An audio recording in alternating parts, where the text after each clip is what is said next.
오늘 본문 앞에 있는 욥기 1장 그리고 2장을 보면 경건한 욥은 하나님의 그 비밀하신 뜻 가운데 큰 환난을 당하여서 모든 재산과 자녀와 그리고 자기 건강까지 다 잃어 영육 간의 큰 고통을 겪었으나 그 고통 가운데서도 하나님이 주신 그 믿음으로 여전히 하나님을 경외하였고 전혀 원망하지 않았습니다. 그러던 중에 이제 욥의 세 친구가 욥의 소식을 듣고 그를 위문하러 왔으나 그 욥의 고통이 아주 극심한 것을 보고 그에게 해줄 말이 없었습니다. 그래서 이어지는 3장을 보면 욥은 시간이 좀 지난 후에 고통 중에 자기의 그 연약함으로 말미암아 하나님이 자신에게 주신 자기 생명을 저주하고 또 고통을 피하고자 죽음을 동경하는 그런 모습을 잠깐 보여줍니다. 욥이 이러한 모습을 보이는 것은 그가 이전에 가졌던 그 믿음을 잃어버려서가 아니라 오히려 하나님께서 주신 그 믿음으로 지금 자기 연약함에서 비롯된 그 부정적인 생각과 맞서 치열하게 싸우는 그런 과정으로 우리가 봐야 할 것입니다. 그 후에 오늘 본문이 이제 4장이 이어지는데요. 여기서 욥의 세 친구 중에 한 명인 엘리바스가 욥에게 말하는 내용이 이제 시작이 됩니다. 4장부터 31장까지는 욥과 그의 세 친구가 이 욥이 겪고 있는 고통의 이유에 대해서 세 차례의 긴 토론, 논쟁을 하는 내용이 소개됩니다. 욥이 겪고 있는 이 고통의 이유에 관하여서 욥과 그리고 세 친구는 서로 입장이 맞섭니다. 먼저 이 욥의 세 친구의 입장은 이렇습니다. 하나님이 사람이 지은 죄에 비례해서 그 사람에게 고통을 주신다, 이런 생각을 갖고 있습니다. 그래서 하나님이 경건한 자에게 욥이 지금 당한 것과 같은 이러한 극심한 고통을 주시지 않으므로 욥이 지금 이러한 고통을 또 이런 환난을 겪는다는 것 자체가 욥이 분명 큰 죄를 지어서 지금 벌을 받고 있는 것이다 라고 이렇게 판단합니다. 그러니까 이 세 친구는 이 욥을 아주 큰 죄인으로 지금 판단하고 있습니다. 그러나 욥은 나 자신은 사실 완전한 의인은 아니지만 내가 지금 당하는 이 고통이 내가 지은 죄 때문에 당하는 것은 아니라고 항변을 합니다. 그래서 이 세 친구는 이 욥의 그 믿음을 계속 공격을 합니다. 그리고 욥은 이들과 이 논쟁하는 가운데 이 영적인 그 마음의 그 고통을 겪습니다. 근데 사실 이들이 논쟁하는 이 주제의 답은 어디서 찾을 수가 있겠습니까? 하나님께만 있습니다. 욥기 이제 38장에서 41장에서 하나님은 천지를 창조하시고 다스리시는 그 자기의 그 일이 매우 광대하고 그리고 사람이 헤아릴 수 없다는 것을 말씀하심으로써 이 욥과 이 세 친구가 논쟁하는 바로 그 주제도 그러하다라는 것을 간접적으로 이렇게 답변해 주십니다. 그리고 하나님은 욥의 세 친구가 잘못된 견해를 가지고 있다고 그렇게 책망해 주시고 반면에 욥의 그 견해, 욥의 생각이 옳다라고 이렇게 인정해 주십니다. 이처럼 욥기는 성도가 당하는 그 고통을 통하여서 하나님이 우리가 헤아릴 수 없을 만큼 광대한 분이시라는 것을, 그리고 그분의 일 또한 그렇다는 것을 우리에게 알려주십니다. 그리고 또한 그런 하나님이 우리에게 맞추어서 우리에게 말씀을 주시는 분이라는 사실도 욥기는 우리에게 알려줍니다. 하나님은 자신의 뜻을 우리에게 명확하게 이렇게 말씀하심으로써, 이 성경을 통해 말씀하심으로써 우리를 가르치시고 또는 권면도 하시고 때로는 책망도 하시고 때로는 위로도 해주셔서 우리의 영혼을 살리시는 분이십니다. 동시에 하나님의 그 선하신 그 뜻은 우리가 헤아리기에는 너무나 크고 광대하여서 우리에게 감추어진 부분도 있습니다.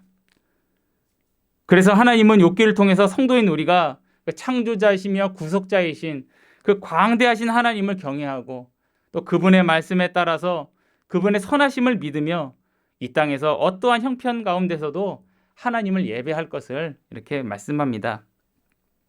신명기 29장 29절을 보면 감추어진 일은 우리 하나님 여호와께 속하였거니와 나타난 일은 영원히 우리와 우리 자손에게 속하였나니 이는 우리에게 이 율법의 모든 말씀을 행하게 하심이니라 라고 말씀합니다.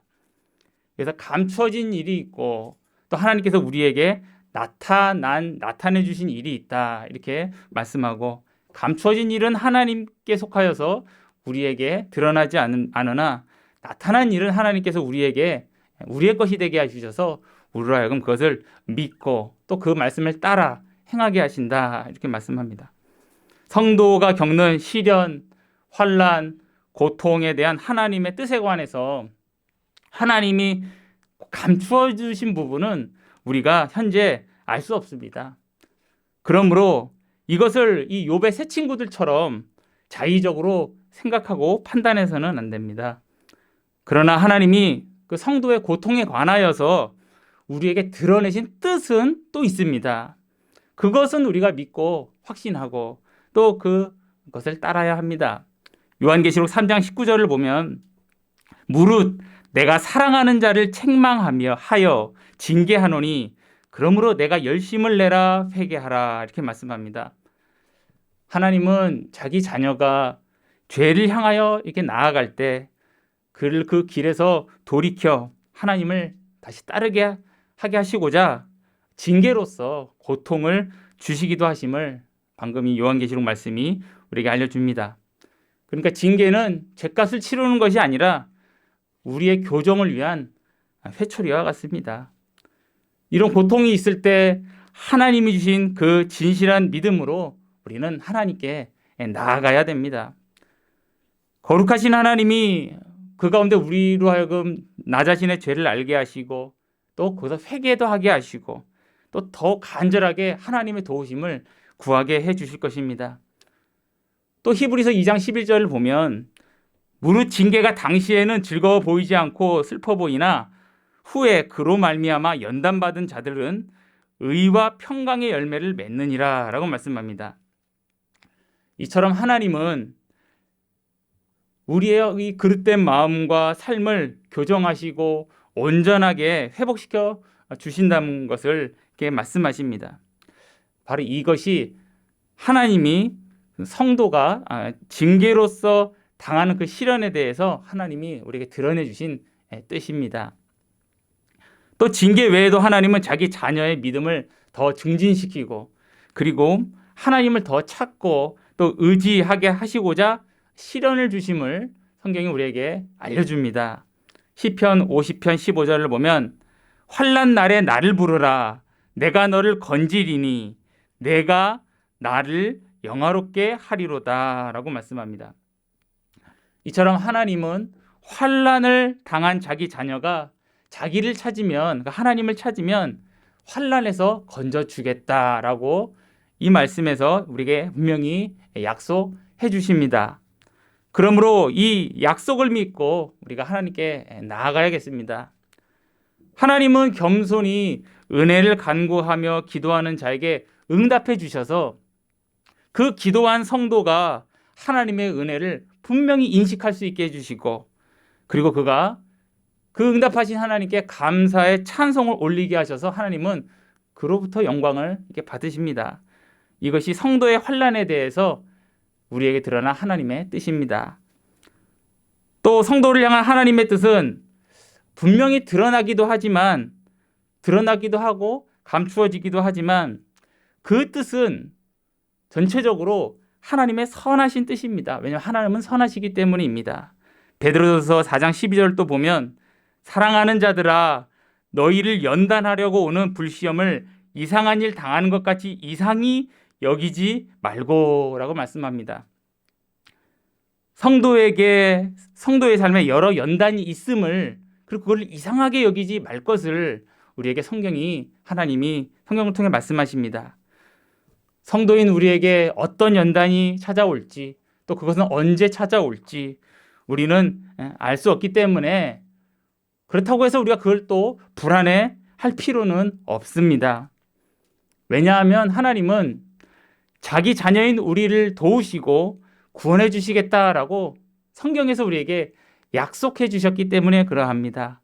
아모스서 5장 4절을 보면 너희는 나를 찾으라 그리하면 살리라 라고 약속해 주셨습니다. 하나님은 자기를 찾는 자를 살리시는 분이심을 우리에게 분명하게 말씀해 주십니다. 곤고하고 낙심될 때 하나님이 주신 그 진실한 믿음으로 하나님을 찾으면 하나님 그 약속하신 대로 우리의 영혼을 도우시고 살려 주실 줄 믿습니다. 그러나 우리가 하나님을 의지하지 않으면서 막연하게 잘 될 것이라고 여기는 것은 이것은 믿음이 아니고 세상에 취한 것과 같습니다.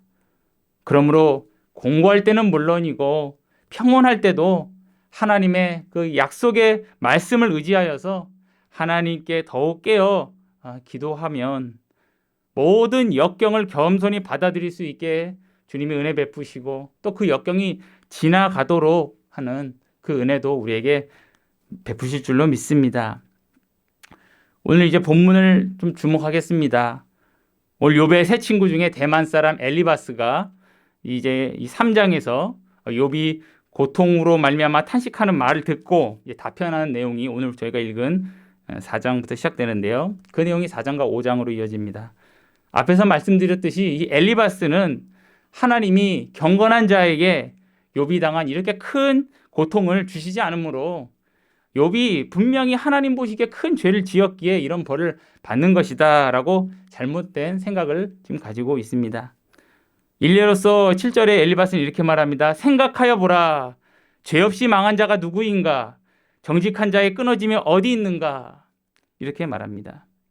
이렇게 엘리바스는 욥이 불경건하다라는 이제 생각을 갖고 이제 앞에 있는 2절부터 6절까지의 그 말도 한 것입니다. 먼저 2절에서 엘리바스는 욥의 3장의 말을 듣고 조심스럽게 이제 그에 대한 답변을 시작하는데요. 이렇게 말합니다. 누가 내게 말하면 내가 실증을 내겠느냐? 그러면서 이내 말하기를 누가 참고 말하지 않겠느냐라고 하면서 이제 자기 마음속에 말하지 않을 수 없는 어떤 의견이 있음을 이제 나타냅니다. 그리고 이어서 3장에서 5절을 보면 보라 전에 내가 여러 사람을 훈계하였고 손이 늘어진 자를 강하게 하였고 넘어진 자를 말로 붙들어 주었고 무릎이 약한 자를 강하게 하였거늘 이제 이 일이 내게 이름에 이 일이라는 것은 욥이 당한 환난을 말합니다. 이제 이 일이 내게 이름에 내가 힘들어하고 이 일이 내게 닥침에 내가 놀라는구나 라고 합니다.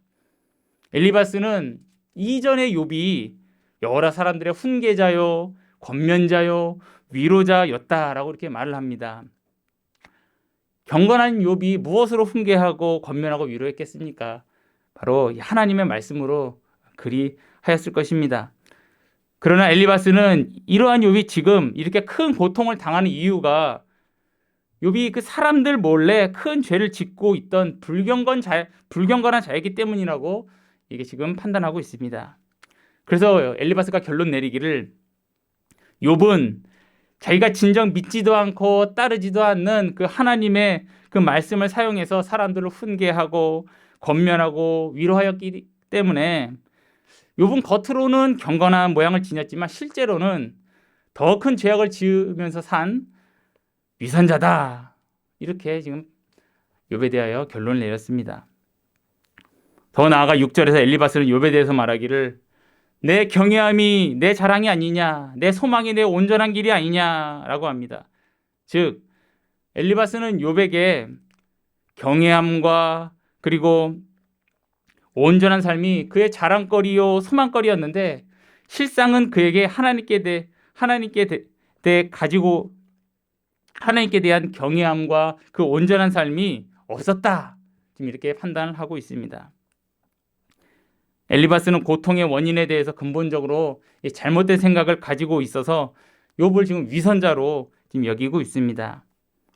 그러나 이 엘리바스의 판단처럼 욥이 정말로 위선적으로 남을 권면하고 또는 그들을 책망도 하고 또는 그들을 위로도 했습니까? 욥이 위선자입니까? 그렇지 않습니다.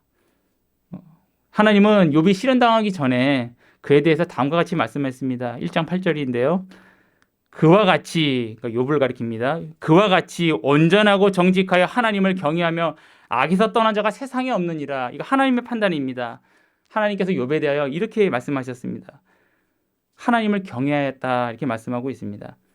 그러니까 욥이 훈계하고 권면하고 위로하였던 그것은 욥의 마음에 그가 진실로 믿고 있는 그 하나님의 말씀으로 권면하고 위로하고 또 훈계도 하였다는 것을 지금 하나님이 보증해주고 계십니다.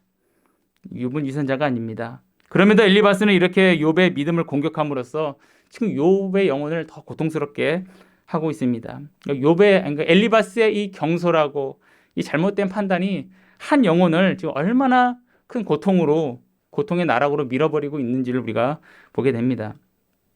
여기서 우리는 현재 어려움을 당하는 그 사람을 함부로 판단해서는 안 된다라는 것을 우리가 또한 알게 됩니다.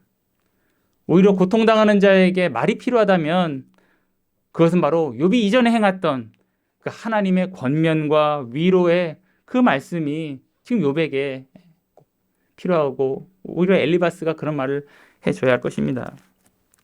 마지막으로 욥이 이 하나님의 말씀으로 훈계하고 권면하고 위로하였다는 이 점을 한번 상고해 보려고 합니다. 성경을 보면 하나님의 말씀은 크게 두 가지 용도로 사용됨을 우리가 알 수 있습니다.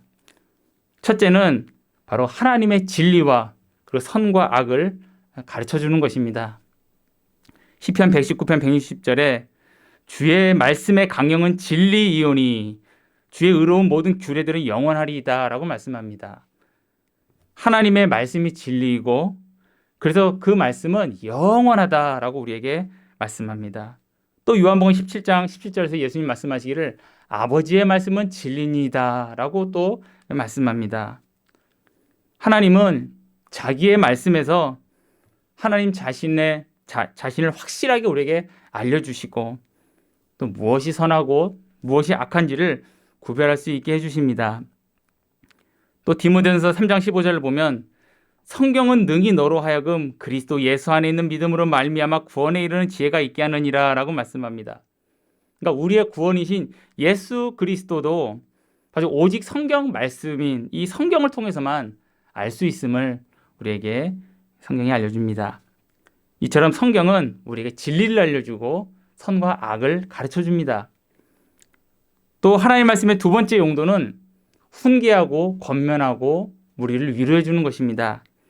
훈계는 그릇된 자를 일깨워서 바른 길을 가도록 지도하는 것이고 권면은 선한 것을 권하고 격려해 주는 것이며 그리고 위로는 연약하고 낙심한 자를 붙들어 세워주는 것입니다. 디모데후서 3장 16, 17절 보면 모든 성경은 하나님의 감동으로 된 것으로 교훈과 책망과 바르게 함과 의로 교육하기에 유익하니 라고 말씀하고 이어서 이는 하나님의 사람으로 온전하게 하며 모든 선한 일을 행한 능력을 갖추게 하려 함이라 라고 말씀합니다. 이처럼 하나님은 자기 말씀을 통해서 자기 자녀를 붙들어 주기를 원하심을 우리가 알 수 있습니다. 또 이사야서 35장 3절을 보면 너희는 약한 손을 강하게 하며 떨리는 무릎을 굳게 하며 라고 말씀합니다. 바로 하나님의 백성의 약한 손을 강하게 해주고 하나님의 백성의 그 떨리는 무릎을 굳게 해주라 라고 이사야 선지자가 하나님의 말씀 전합니다. 또 히브리서 12장 12절을 보면 그러므로 피곤한 손과 연약한 무릎을 일으켜 세우고 또 이렇게 말씀합니다. 그리고 하나님은 성도가 서로 권면하고 덕을 세우라고도 말씀하십니다. 데살로니가전서 5장 11절을 보면 그러므로 피차 권면하고 서로 덕을 세우기를 너희가 하는 것 같이 하라. 이처럼 하나님은 자기 말씀이 성도들에게 교훈과 책망과 권면과 건덕과 위로를 위해 쓰이기를 원하시고 또 그렇게 하나님의 말씀을 사용하도록 우리에게 지금 말씀을 통해서 지금 명령하십니다. 그러므로 하나님이 세우신 이 교회의 설교자는 하나님의 이 생명의 말씀을 선포함으로써 말씀의 그 고유한 목적을 이루도록 쓰임 받아야 하고 또 우리 성도님들 한 분 한 분들은 개개인들은 개인적으로 이웃에게 그 하나님의 말씀으로 권면하고 위로하는 일을 할 수 있을 것입니다. 이처럼 하나님은 우리가 알아야 될 하나님의 뜻을 드러내서 알려주십니다. 그뿐만 아니라 하나님은 우리의 연약함을 아셔서 말씀으로 우리의 영혼을 치유하시고 붙들어 주시고 강하게 해주십니다. 하나님은 또 우리의 그 연약함, 우리의 위선, 우리의 기만, 거기에 우리가 쉽게 기울어진다는 것을 아심으로 우리를 또 자극하셔서 우리가 그런 악을 멀리할 수 있도록 하나님 말씀으로 우리를 일깨워도 주십니다. 하나님이 다 말씀으로써 우리에게 하시는 일들입니다. 이렇게 하여 하나님은 우리의 필요한 것을 다 아시고 그래서 그 말씀으로써 우리를 도우시니 이 말씀을 통해서 우리가 이러한 큰 복과 유익을 누린다는 사실을 우리가 알았을 때 우리가 하나님의 말씀을 묵상하기를 얼마나 사모해야겠습니까? 하나님이 말씀을 통하여서 우리에게 이런 영적인 유익을 주시는데 그 유익을 주시려고 이렇게 말씀을 주셨는데 우리에게 말씀을 등한시하고 있다면 말씀 내가 읽지 않고 있다면 묵상하지 않는다면 이거 얼마나 합당하지 않은 일입니까? 시편 19편 10절에 금 곧 많은 순금보다 더 사모할 것이며 꿀과 송이꿀보다 더 달도다. 무엇이 이렇다는 것입니까? 하나님의 말씀이 꿀처럼 담을 또 순금보다 더 사모할 것임을 다윗이 그 말씀의 유익을 누린 다윗이 그것을 시적으로 표현한 것입니다. 우리는 누군가를 하나님의 말씀으로 가르치고 권면하고 또 위로하기 이전에 먼저 우리 자신이 그 말씀의 유익을 누려야 합니다. 엘리바스가 욥에게 너 위선자다 했던 이 말이 바로 우리에게도 해당될 수가 있습니다. 내가 그 유익을 누리지 않고 있다면 그러면서 그 나도 믿지 않는 말씀으로 누군가를 권면한다면 이러한 엘리바스의 판단을 피할 수 없겠지요. 그러므로 우리는 이 목회자의 가르침에 도움을 받아서 하나님의 말씀을 묵상하고 또 그 가운데 하나님이 우리 영혼에게 베푸시는 풍성한 생명을 이 성경 말씀을 통해서 우리가 누려야겠습니다. 내가 이웃을 권면하기 이전에 내가 먼저 나의 선생이 되어서 성경을 피고 하나님의 말씀을 묵상하고 거기서 꿀송이를 내 영혼이 풍성해지는 그 유익을 내가 먼저 누려야겠습니다. 모든 성도는 말씀의 이러한 용도를 알므로써 다른 이가 누군가가 나를 가르쳐 주기를 기다리기보다 내가 먼저 말씀을 겸손히 묵상해야 하겠습니다. 그리고 이웃의 구원을 위해 나도 말씀으로 누군가를 도와야겠습니다. 결론입니다. 하나님이 우리에게 감추신 뜻은 하나님의 때에 우리가 언젠가 알게 되겠지만 하나님이 지금 우리에게 이미 현재 밝히 드러내신 뜻은 우리가 믿고 따라야 합니다. 그것은 숨겨진 것이 아닙니다. 하나님 명확하게 우리에게 이미 알려주셨습니다. 하나님은 자기 말씀을 통해 자기 뜻을 드러내십니다. 그 말씀은 우리가 영원히 믿고 의지해야 될 진리이고 또 그 말씀이 우리를 바르게 해주고 나를 권면해주고 낙심한 나를 위로해줍니다. 그래서 그 말씀은 생명의 말씀입니다. 그 말씀의 풍성한 생명을 우리가 사모함으로 다윗의 고백처럼 말씀을 주야로 묵상하여 그 풍성한 생명 누려 하나님께 이 땅에서 예배의 삶 드리는 우리 모두가 되길 바랍니다. 기도하셨습니다. 거룩하고 자비로우신 하나님 아버지, 하나님은 광대하시고 우리가 헤아릴 수 없을 만큼 크셔서 하나님의 그 하신 일도 우리가 다 측량하지 못하오나 그래서 그 뜻도 우리가 다 알지 못하오나 하나님은 우리가 충분하게 또 우리가 유익하게 우리에게 필요한 것을 하나님의 계시 말씀으로써 우리에게 이미 알려주셔서 그 말씀이 우리에게 생명의 말씀으로 역사하도록 베풀어 주셨습니다. 감사합니다. 하나님, 저희들 그 은혜를 오늘 이 말씀을 통하여 알고 사모하오니 저희들 하나님 말씀 가까이 하며 이 성경 말씀에서 하나님의 음성을 듣는 저희들 되게 하시고 풍성한 생명 누려 하나님께 감사 찬송 날마다 올려드리는 참된 예배자의 삶 하루하루 살아가 영광 올리는 저희들 되게 하여 주시옵소서. 감사드리며 예수님의 이름으로 기도 올리옵나이다. 아멘.